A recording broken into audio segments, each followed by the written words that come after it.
When you stare at the neiros, it is a skula for tamei, bad things that you've seen during the year.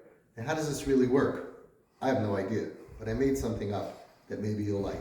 The Rambam says in the last halacha of Hilchos Mikvahs that the same way that you can go physically into a mikvah and it purifies you from any tumah, so too, he says, you could toivel your brain in mei hadas. You can flood your mind, isn't this incredible, with mei hadas, with wonderful good things of kedusha and tahara, and that floods your mind and purifies it from bad thoughts.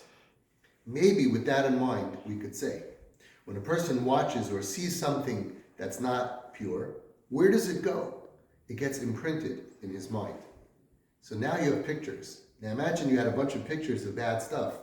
You would burn them, and that would be a kapara. But how do you burn something that's imprinted in your mind?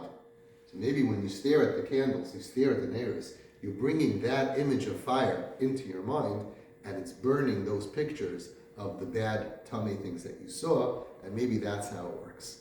For Chanukah.